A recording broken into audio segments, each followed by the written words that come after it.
Hi అండి. Welcome to Karthika foods. ఈరోజు వంకాయ పచ్చడి చేశానండి. చాలా బాగా కుదిరింది. టేస్ట్ అయితే చాలా అందరికీ నచ్చింది. ఇది యాక్చువల్‌గా రోట్లో చేసుకుంటే కూడా ఇంకా చాలా బావుంటుందండి. రోటి పచ్చడి చాలా టేస్ట్‌గా ఉంటుంది కదా! సో, రోట్లో చేసుకుంటే చాలా బావుంటుంది. అది ఉన్నవాళ్ళు దాంట్లోనే తప్పకుండా చేసుకోండి. లేదంటే ఇంకా మిక్సీ కంపల్సరీ అనుకోండి. రోట్లో అయితే చాలా బావుంటుంది. ఇంకా ఈ పచ్చడి ప్రాసెస్ ఏంటో మనం వీడియోలోకి వెళ్ళి చూసేద్దాం. ముందుగా మనం స్టవ్ వెలిగించుకొని పాన్ పెట్టేసుకుంటాం కదా! నెక్స్ట్ ఆయిల్ వేసుకుంటాము.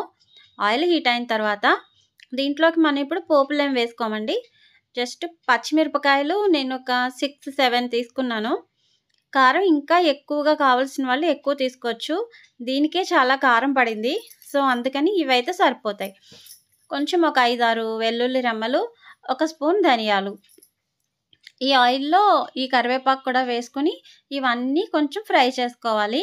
మరీ ఎక్కువ సేపు ఫ్రై అవసరం లేదండి. ఒక 3 మినిట్స్ అలాగా ఫ్రై చేసుకుంటే లైట్‌గా ఫ్రై అయిపోతాయి, సరిపోతుంది. ఇంకా తర్వాత వీటిల్ని వేరే ప్లేట్‌లోకి తీసేసుకుందాము. ఇంకిప్పుడు ఇదే ప్యాన్‌లో ఆయిల్ ఉంటుంది గదా! ఆ ఆయిల్‌తోనే మనం నెక్స్ట్ ప్రాసెస్ చేసేసుకోవచ్చు. వంకాయలు ఒక 7, 8 తీసుకోవాలి. తీసుకొని అవి ముక్కలుగా కట్ చేసేసుకొని ఇదే ప్యాన్‌లో ఈ ఆయిల్ తోటి మనం వేసేసుకోవచ్చు. దాంట్లోనే ముక్కలు కట్ చేసుకొని. ఇంకా ముక్కలన్నీ వేసేసుకున్న తర్వాత ఒక్కసారి కలిపేసుకుందాము. దీంట్లో కొంచెం వంకాయలు మగ్గాలి కాబట్టి మనం ఇంకా దీంట్లో కొంచెం ఉప్పు, పసుపు కూడా వేసుకొని కొంచెం సేపు మగ్గపెట్టుకుందాము.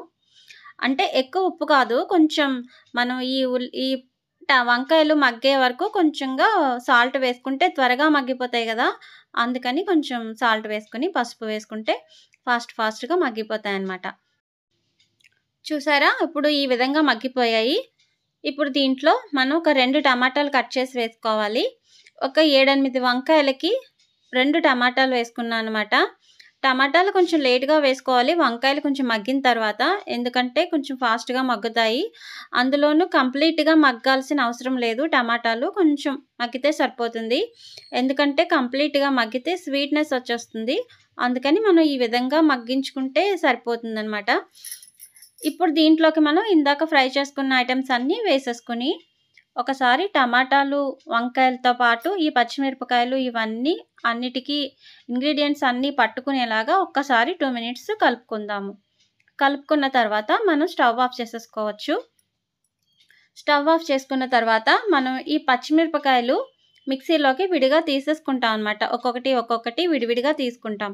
ఎందుకంటే మనం పచ్చడి మిక్సీ చేసేటప్పుడు టమాటాలు, వంకాయలు ఎక్కువ మిక్సీ చేయకూడదు. లైట్‌గా జస్ట్ ఇలా తిప్పేసేస్తే సరిపోతుంది. ఇవి ముక్కలుగా ఉండిపోతాయి గదా! అందుకని ముందు ఇవి పేస్ట్ చేసుకోవాలనమాట. ఈ పచ్చిమిరపకాయల్లో కొత్తిమీర, చింతపండు, పసుపు, ఉప్పు వేసుకొని ఒకసారి మిక్సీ చేసేసుకోవాలి. కొంచెం వాటర్ కలుపుకొని మిక్సీ చేసుకుంటాం అనమాట. కొంచెం మరీ ఇలా కాకుండా ఈ విధంగా మనం మిక్సీ చేసుకుంటే సరిపోతుంది. ఇప్పుడు వంకాయలు, టమాటాలు కూడా దీంట్లో వేసేసుకొని కంప్లీట్‌గా జస్ట్ ఒక్కసారి తిప్పుకొని వెంటనే ఆఫ్ చేసేయాలి. ఈ విధంగా మనకి పచ్చడి రెడీ అయిపోతుంది. కొంచెం టమాటాలు కొంచెం పచ్చిగా అలా మనకి కనిపిస్తూ ఉంటాయన్నమాట. చాలా టేస్ట్‌గా ఉంటుంది. మీరందరూ చేసుకోండి. ఇది మనం డిష్ అవుట్ చేసేసిన తర్వాత దీంట్లోకి మనం ఉల్లిపాయలు సన్నగా కట్ చేసుకొని వేసుకుంటే చాలా టేస్ట్‌గా ఉంటుందండి. మనం అన్నంలో కలుపుకునేటప్పుడు మనకి ముద్దలో ఉంటాయి కదా! ఉల్లిపాయలు చాలా బావుంటుంది. సో, అందరికీ ఇష్టమైతే గనక ఉల్లిపాయలు వేసుకోవచ్చు. లేదంటే అలాగే వదిలేసుకోవచ్చు.